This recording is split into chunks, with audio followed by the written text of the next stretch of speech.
The iPhone 15 Pro and Pro Max could be the biggest upgrade to the iPhone in several years. And in this video, I want to talk about some of the latest leaks and rumors, some that we might not see, and also what to expect price-wise from the iPhone 15 Pro and 15 Pro Max that we will see officially unveiled in just a couple of months. So first off, let's start off hot with the price of the iPhone 15 Pro and 15 Pro Max, because for the first time since 2017, since the iPhone 10, we could be seeing a price increase in the US for the Pro iPhones. So if you remember, the iPhone 10 was priced at $999 in 2017, and there was a big uproar when Apple announced that price. But the good thing is they've kept the starting price of the Pro level iPhones at that same $999 ever since 2017, but that could be changing this year. So according to a Barclays analyst, he's expecting the iPhone 15 Pro to cost up to $100 more than the 14 Pro.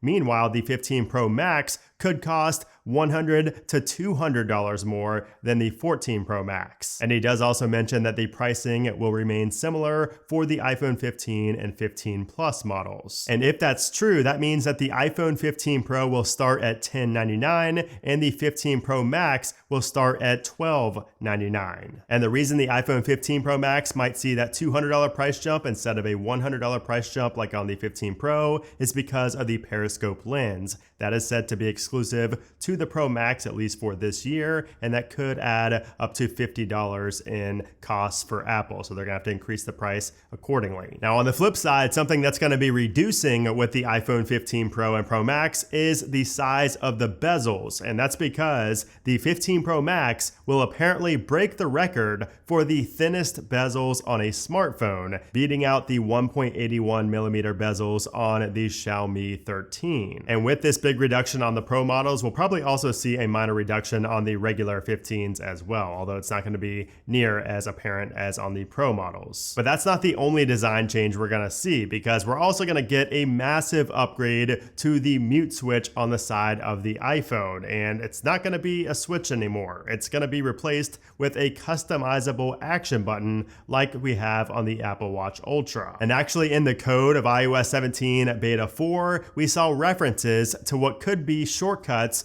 for these actions on this iPhone 15 Pro button. So it's going to be a mute button, but it's going to double as an action button where you can customize the functionality. So according to the code in iOS 17, we might be able to choose from these options: accessibility, shortcuts, silent mode, camera, flashlight, focus, magnifier, translate, and voice memos. So you might be able to actually set that action button to open up or perform an action, based on those different categories, those different applications that we just heard, just by pressing on that side button, just like you can do on the Apple Watch Ultra, which I don't know about you guys, but if you have an Apple Watch Ultra, I don't really use the action button a lot. So I think it's going to be more useful on the iPhone, but I still think it may not be a massive feature that a lot of people are going to use. So we'll have to wait and see if this actually comes to fruition. I could see it being useful for launching the camera, although you can still do that just by pressing a button on your iPhone or just swiping over. So maybe for the flashlight, it could be useful. I don't know. We'll have to wait and see, but that could be a very interesting feature that gets added to the Pro level iPhones this year. But as far as the other buttons on the side of the iPhone, there was a rumor a while back where we saw that we could get like a combined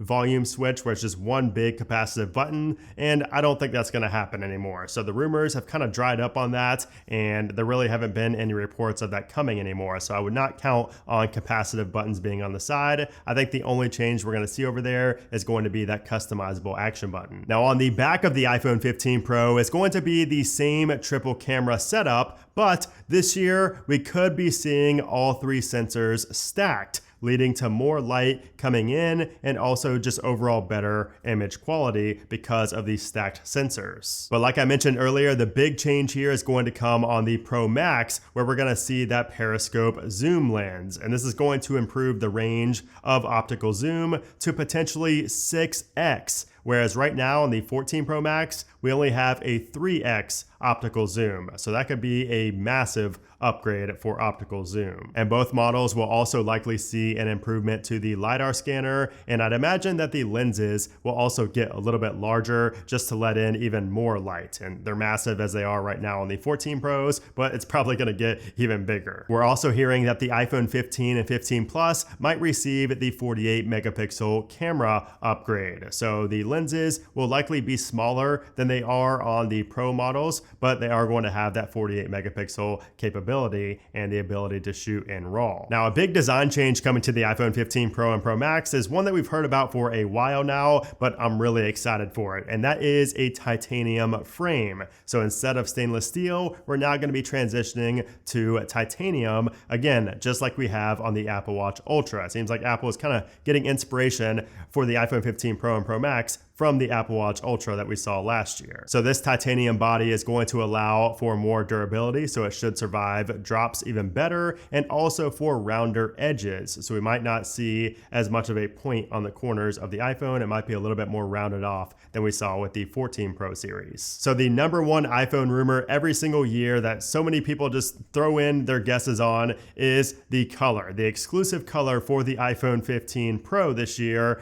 Of course, everybody said red at first every year. I feel like we hear red iPhone 15 Pro, or we heard it back in like iPhone 12 Pro is going to be red. We've heard it every year, so I'm not buying that we're going to see a red iPhone, although 9to5Mac is saying that a red iPhone 15 Pro could be coming based on their sources. You know, according to their sources, they even have mock-ups done right here. However, on the flip side, Mac rumors and other sources are saying there's no such thing as red. It's going to be a blue with like a gray undertone. That's going to be the exclusive color for the 15 Pro and Pro Max this year. So let me know in a comment down below, would you rather see a red iPhone 15 Pro Max or a grayish blue iPhone 15 Pro Max? Let me know what you think. I feel like we've had too many blue exclusive colors for the iPhone recently, and we've not had one red. So I would like to see red, but again, we've heard that every year, so I'm not gonna get my hopes up again for that. And then of course, coming to the iPhone 15 Pro and Pro Max is going to be the A17 Bionic chip. And this is going to be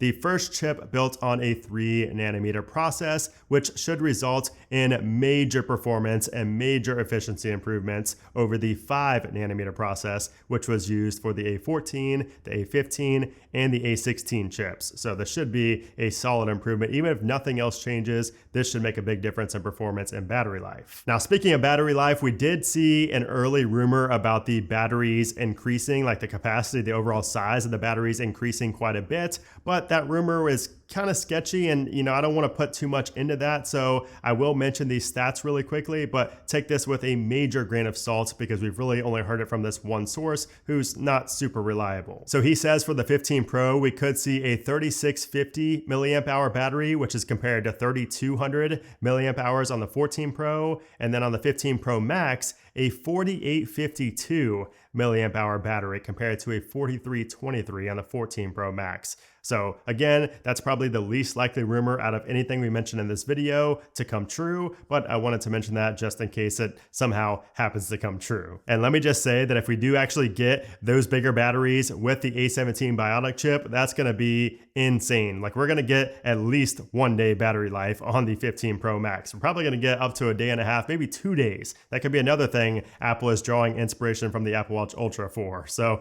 we'll have to wait and see, but again, don't really count on that. And then finally, the rumor that everybody's heard about and that everybody's talked about really since last year, USB-C. So it looks like the Lightning port on all iPhone 15 models is going to be switched over to USB-C. This could be great for those who transfer files a lot, so the transfer speed should be improved with USB-C, but more importantly, it's going to just open up a world of, flexibility and just being able to carry one cable with you to charge everything. So I think that's the number one thing people are looking forward to with USB-C, is that you won't need a bunch of different chargers and adapters. Everything will just work. So there you have it. That is the latest on the iPhone 15 Pro and 15 Pro Max. This year is actually shaping up to be pretty exciting. I mean, a lot more exciting than I originally was expecting. So I think the iPhone 15 Pro and Pro Max could even be a big upgrade over the 14 Pro and Pro Max. I'm not saying to go out and upgrade to them, but I'm just saying that if the A17 Bionic chip is all it's hyped up to be, you know, with the USB-C, and if we get the titanium frame, if we have that periscope lens, I mean, we're noticing some major changes there